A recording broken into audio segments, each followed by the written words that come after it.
الحمد لله رب العالمين والصلاة والسلام على أشرف الأنبياء والمرسلين وعلى آله وأصحابه أجمعين ومن تبعهم بإحسان إلى يوم الدين. يا أيها الذين آمنوا اتقوا الله حق تقاته ولا تموتن إلا وأنتم مسلمون. يا أيها الناس اتقوا ربكم الذي خلقكم من نفس واحدة وخلق منها زوجها وبث منهما رجالا كثيرا ونساء واتقوا الله الذي تساءلون به والأرحام إن الله كان عليكم رقيبا. يا أيها الذين آمنوا اتقوا الله وقولوا قولا سديدا يصلح لكم أعمالكم ويغفر لكم ذنوبكم ومن يطع الله ورسوله فقد فاز فوزا عظيما. أما بعد فأعوذ بالله من الشيطان الرجيم. بسم الله الرحمن الرحيم. وما أرسلناك إلا رحمة للعالمين. لائق صد احترام صدر مجلس، معزز علماء کرام، ذمہ داران جماعت و جمعیت، بزرگوں، نوجوان بھائیوں اور پردہ نشین خواتین اسلام، آج کے اس اجلاس میں مجھے جس عنوان پر گفتگو کرنی ہے وہ عنوان ہے میثاق مدینہ، پرامن بقائے باہم کا اولین منشور۔ حضرات گرامی، انسان جانداروں یا جانوروں کی قبیل سے، ہاں اللہ تعالیٰ نے جانوروں سے اسے بعض حیثیتوں سے ممتاز ضرور بنایا ہے۔ انسان کے اندر جانوروں والی یہ جبلت ہمیشہ سے رہی اور ہمیشہ رہتی ہے، اور جب انسان عقل و خرد، تہذیب و تمدن یا اس سے آگے بڑھ کر دین و مذہب کے تابع نہ رہ کر اپنی اسی حیوانی جبلت اور اپنی حیوانی مزاج کے تابع ہو جاتا ہے تو پھر انسان صرف اپنا مفاد دیکھتا ہے، اپنا وجود دیکھتا ہے،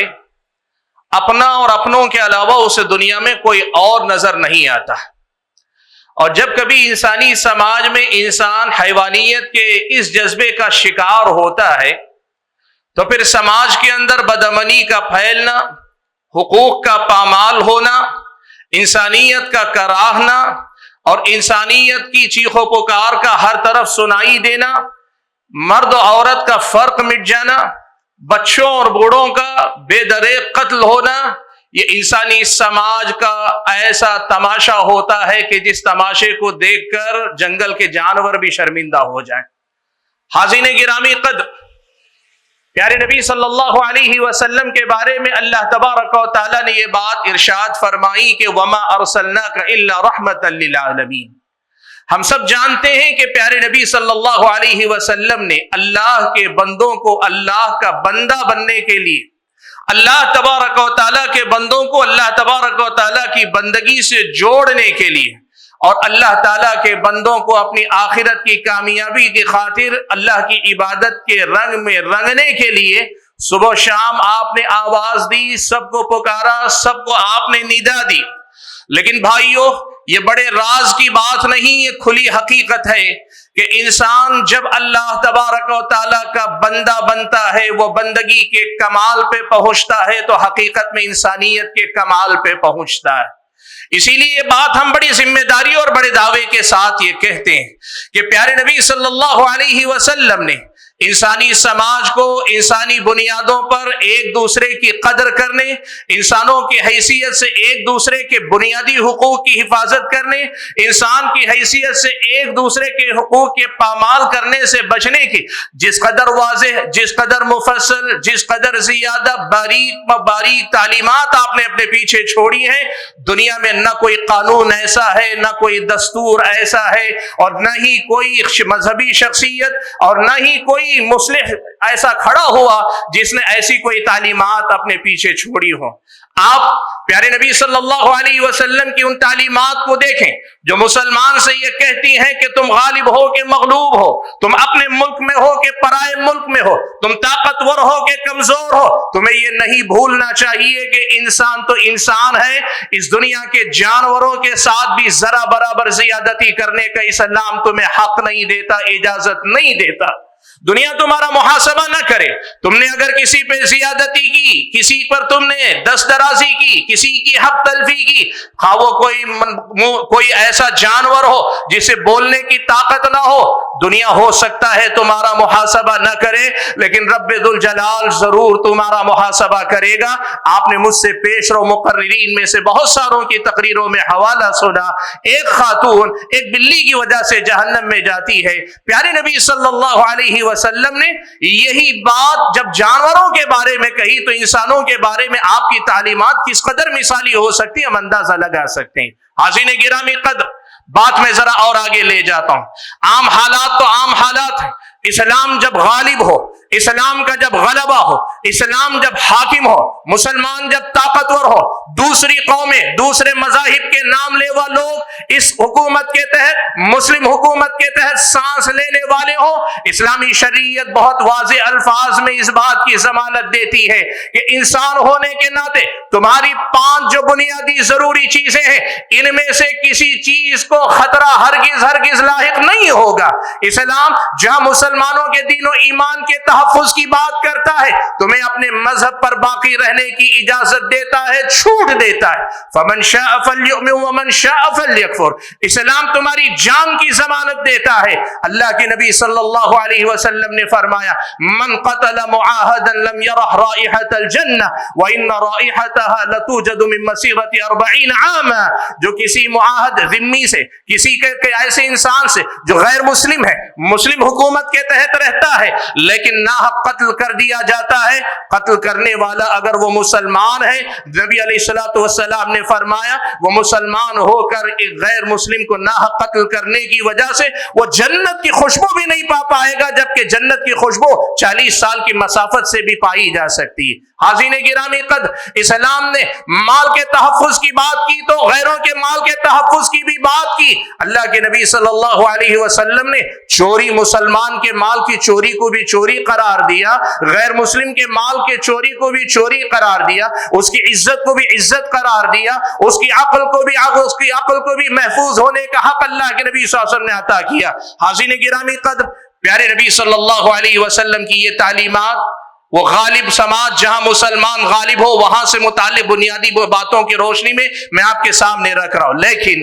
انہی تعلیمات کا سب سے روشن پہلو کیا ہے؟ اللہ کے نبی صلی اللہ علیہ وسلم مدینہ ہجرت کر کے آتے ہیں۔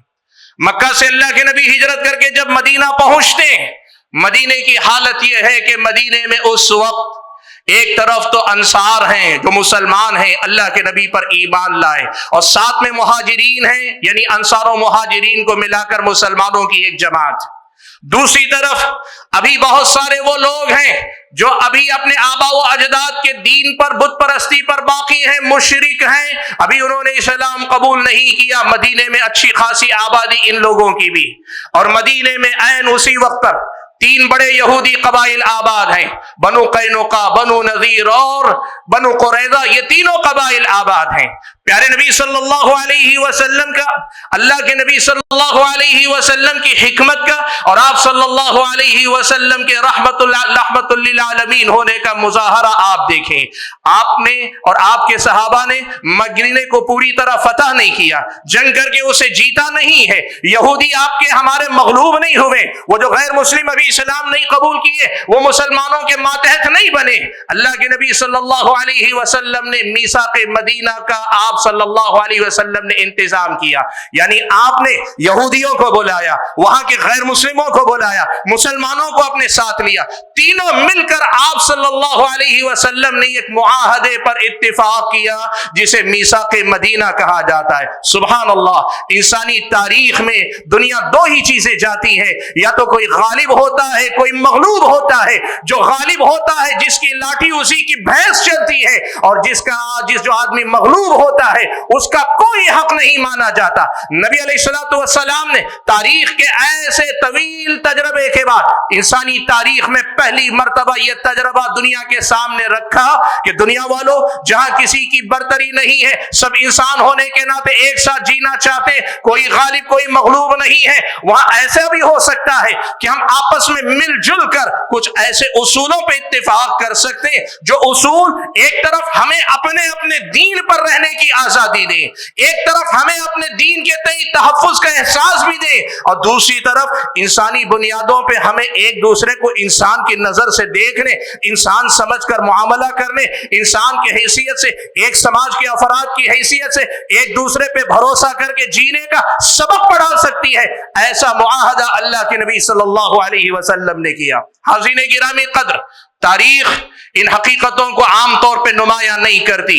ورنہ سچائی تو یہ ہے کہ آج کے دور میں جب ہر طرف سے احترام انسانیت کی آواز بلند ہو رہی ہے، اقوام متحدہ سے لے کر مقامی سطح پر حکومتوں کی اپنی قراردادیں یہ آواز لگا رہی ہیں کہ لوگوں، انسان کو انسان کی نظر سے دیکھو۔ ایسے زمانے میں میثاق مدینہ کا یہ منشور جو تاریخ انسانی کا اولین منشور ہے، جو پرامن بقائے باہم کا سب سے پہلا نمونہ ہے، اسے دنیا کے سامنے کھول کر رکھنے کی ضرورت ہے۔ دنیا کے سامنے اس کے ایک ایک بند کو پڑھ کر اس کی وضاحت کرنے کی ضرورت ہے۔ حاضرین گرامی، میں آپ کے سامنے اتنا وقت نہیں رکھتا ہوں کہ میں ساری تفصیلات آپ کے سامنے رکھوں، لیکن مختصر سا آپ کے سامنے اس میثاق مدینہ کا پس منظر اور اس کے بعد اس کے کچھ بنود کی وضاحت کر کے اپنی جگہ میں لے لوں گا۔ پیارے نبی صلی اللہ علیہ وسلم نے یہ جو معاہدہ کیا تھا، اللہ کے نبی صلی اللہ علیہ وسلم کے اس معاہدے میں اگر آپ پڑھ کر دیکھیں،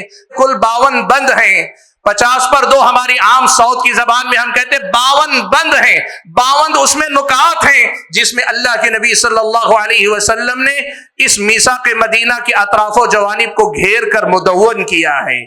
ابن کثیر رحمت اللہ علیہ نے السیرۃ النبویہ میں اس کا پورا متن نقل کیا ہے، اور امام حاکم نے مستدرک میں، اور امام بیہقی نے اپنی سنن کے اندر اس کے بعض اجزاء کو نقل کیا ہے۔ بات اس میں کیا ہے، اگر آپ باریکی سے پڑھ کر دیکھیں،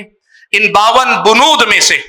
25 بند ایسے ہیں جن کا تعلق مسلمانوں سے، خالص مسلمانوں کے اپنے داخلی معاملات سے ہے، لیکن یہ معاملات داخلی ہونے کے ساتھ ساتھ یہ وہاں کے مقامی باشندوں کے سامنے بھی واضح تصور ہے کہ مسلمان آپس میں کن اصولوں کے تحت جیتے ہیں۔ مسلمان ایک مہذب سماج ہے، مسلمان ایک ترقی یافتہ سماج ہے، مسلمان ایک ایسا سماج ہے جہاں ہمدردی، غمخواری، خیر خواہی، ایک دوسرے کے کام آنا، ایک دوسرے کی فکر کرنا، ایک کی آواز کو سب کی آواز مان لینا، اور ایک کی تکلیف کو سب کی تکلیف سمجھ لینا، ایسی تعلیمات پر مبنی 25 بند ہیں جو سب سے پہلے دنیا کے سامنے یہ نمونہ پیش کرتے ہیں کہ مسلمان آپس میں مسلمان آپس میں ایک قالب میں کئی جان والی مثال اپنے اندر رکھتے ہیں۔ اور اس کے بعد اگر آپ دیکھیں میثاق مدینہ کی بقیہ 27 بند ایسے ہیں جن کا تعلق مدینے میں رہنے والے یہود، مدینے میں رہنے والے غیر مسلموں سے متعلق ہے، جس میں اللہ کے نبی صلی اللہ علیہ وسلم نے بڑی اہم باتیں کہیں، بڑی اہم تعلیمات اللہ کے نبی صلی اللہ علیہ وسلم نے دی، جس میں ایک طرف ان کے حقوق کی ضمانت دی اور ساتھ میں انہیں یہ بھی بتایا کہ ہم باہم ایک دوسرے کے ساتھ کن بنیادوں پہ تعاون کریں گے، کن بنیادوں پہ ایک دوسرے کے ساتھ چلیں گے۔ نبی علیہ السلام نے بڑی تفصیل کے ساتھ بات رکھی، ان میں سے بعض بند میں آپ کے سامنے پڑھ کر ان کی مختصر سی وضاحت کر لیتا ہوں۔ پیارے نبی صلی اللہ علیہ وسلم نے فرمایا، ان یہود بنی عوف امۃ مع المؤمنین، اللہ کے نبی نے کہا قبیلہ بنی عوف کے یہودی جس طرح مومن یہ قوم ہے، ایک امت یہ قوم ہے، ایسے یہودی، یہ بنی عوف کے یہودی بھی مستقل قوم کی حیثیت سے پہچانے جائیں گے۔ اور آپ نے آگے میں نے 3 قبائل کے نام لیے، قبیلہ بنو قریظہ، بنو قینقاع، بنو النضیر۔ یہ 3 قبائل کئی خاندانوں میں بٹے ہوئے تھے. اللہ کے نبی نے متعدد خاندانوں کے یکے بعد دیگر نام لے لے کر اللہ کے نبی نے کہا کہ تمہارا اپنا تشخص بھی برقرار رہے گا, تمہاری اپنی پہچان بھی باقی رہے گی. جس طرح مومنوں کی اپنی پہچان ہے, یہ مومن ایک ساتھ ہیں, ایک جسم ہے, اسی طرح تمہارا اپنا تشخص بھی برقرار رہے گا. تمہارے تشخص کے ساتھ کھلواڑ نہیں کیا جائے گا. اللہ کے نبی صلی اللہ علیہ وسلم نے یہودیوں کے ساتھ سب سے پہلے یہ بات کہی. اگلی بات اللہ کے نبی صلی اللہ علیہ وسلم نے جو کہی, لِلْيَهُودِ دِينُهُمْ وَلِلْمُسْلِمِينَ دِينُهُمْ وَوَالِيهِمْ وَأَنفُسِهِمْ. اللہ کے نبی نے کہا یہودیوں کو اپنے دین پہ عمل کرنے کی پوری آزادی ہے, مسلمانوں کو اپنے دین پہ عمل کرنے کی پوری آزادی, اور مسلمان ہی نہیں بلکہ ان کے اگر غلام بھی ہوں گے, ان سے کوئی جڑ بھی جائیں گے, سب کے سب برابر اپنے دین پہ عمل کرنے کی آزادی رکھتے ہیں. حاضرین گرامی قدر, یہ جو بند ہے نا, اس میں 3 بڑی باتیں اللہ کے نبی صلی اللہ علیہ وسلم نے کی. سب سے پہلی بات جسے ہم مذہبی آزادی کہتے ہیں, جہاں اختیار ایسا ہو جیسا میرا اور آپ کا یہ اپنا ملک ہے. ہمارے اپنے ملک میں ہم مذہبی آزادی کی بات کرتے ہیں, لیکن زمینی صورتحال بتاتی ہے کہ آج یہ آزادی کس قدر خطرے سے دوچار ہے. دیکھو اسلام نے ایسے ہی ماحول میں, جس طرح یہاں آزادی کے بعد, یہاں آزادی, ملک جب آزاد ہوا, نہ یہاں ہندو غالب تھا, نہ مسلمان غالب تھا, نہ کوئی اور یہاں غالب تھا, یہاں سب برابر کے حصے دار تھے. اسلامی شریعت نے ہمیں اسی میثاق مدینہ سے وہ روشنی عطا کی کہ ہم نے یہاں کی آبادی کے ساتھ یہ معاہدہ کیا ہے, اور اسی معاہدے کے ساتھ جی رہے ہیں کہ یہاں کی ہر قوم کو اپنے مذہب پر عمل کرنے کی آزادی, تو ہمیں بھی اپنے مذہب پر عمل کرنے کی پوری آزادی ہے. اور یہ حق نہ ہم آپ سے چھین سکتے, نہ آپ ہم سے چھین سکتے ہیں. اللہ کے نبی نے سب سے پہلی ضمانت دی, کہا لِلْيَهُودِ دِينُهُمْ وَلِلْمُسْلِمِينَ دِينُهُمْ. ایک تو یہ کہ دونوں کو اپنے دین پر عمل کرنے کی آزادی ہوگی, اور دوسری بات اس میں یہ بھی ہے کہ مذہب کی بنیاد پر ایک دوسرے کو نشانہ بنانا, مذہب کی بنیاد پر ایک دوسرے کو تکلیف دینا, مذہب کی بنیاد پر ایک دوسرے کے جان و مال, عزت و آبرو پہ نظر ڈالنا, بری نظر ڈالنا, اس کی اجازت ایسا کوئی منشور نہیں دیتا. اور اللہ کے نبی صلی اللہ علیہ وسلم نے بھی یقینی بنایا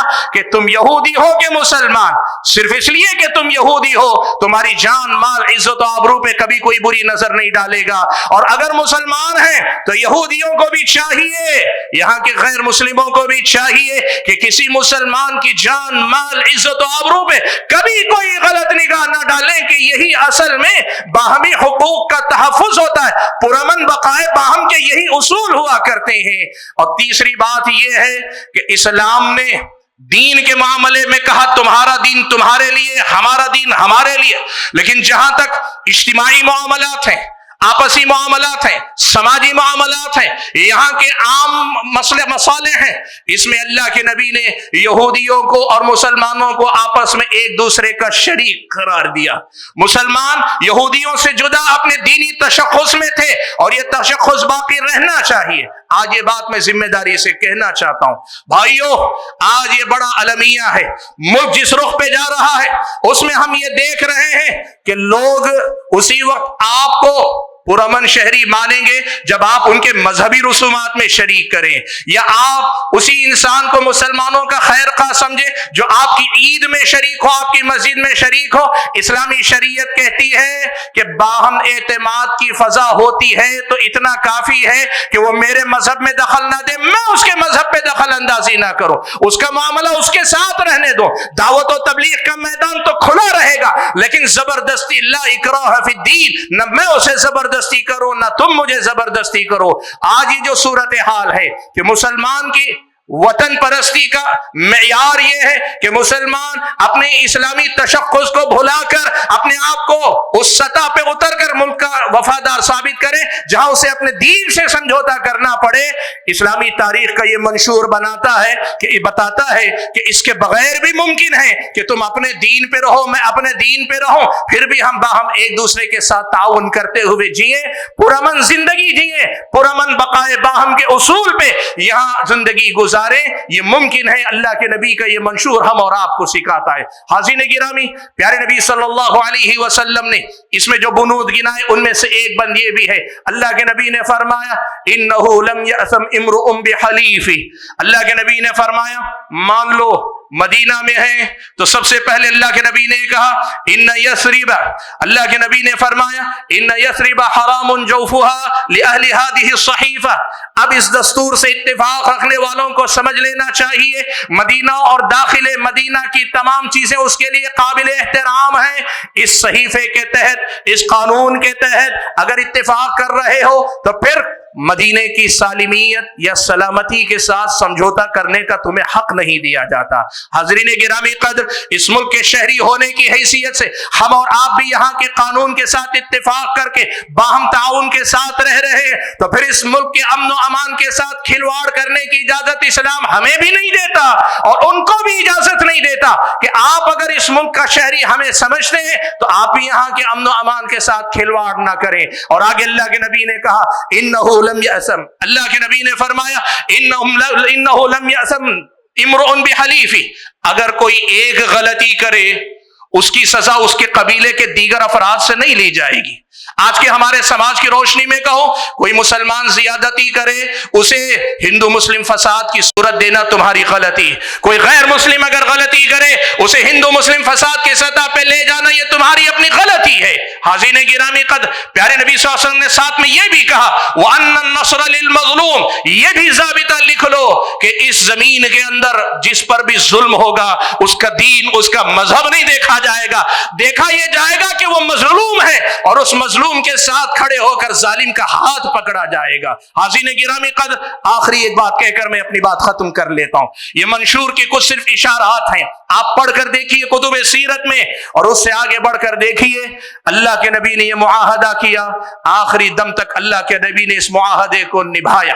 دن بدن مدینہ میں اللہ کے نبی طاقتور سے طاقتور ہوتے گئے، مسلمانوں کی تعداد بڑھتی گئی، لیکن مسلمانوں کی طرف سے اس معاہدے کی خلاف ورزی ہرگز نہ ہوئی، اور مخالف خلاف ورزی کی تو یہودیوں نے ہی کی۔ دنیا والو، آؤ آج بھی ہم آپ کو پیغام دیتے ہیں، اللہ کے نبی نے منشور نہ صرف پیش کیا، اس میں عمل کر کے لازوال بے مثال نمونہ دنیا کے سامنے رکھا ہے۔ آج بھی دنیا کے اقوام متحدہ سے لے کر مقامی سطح کی یہ ساری قراردادیں کاغذ کے پلندے سے زیادہ کوئی حیثیت نہیں رکھ رہی۔ دنیا آج بھی اسی اصول پہ چل رہی ہے۔ پرانے زمانے میں کہتے تھے جس کی لاٹھی اس کی بھینس، اور آج کا قانون ہے جس کی طاقت اسی کا قانون چلتا ہے، اسی کا زور چلتا ہے۔ ساری قراردادیں دھری کی دھری رہ جاتی ہیں۔ فلسطین سے لے کر ہمارے اپنے ملک میں ہونے والے ظلم و زیادتی کے یہ واقعات گواہ ہیں، اور یہ دعوت دیتے ہیں کہ پھر ایک مرتبہ میثاق مدینہ کی آواز کو بلند کیا جائے اور ساری دنیا کو سنایا جائے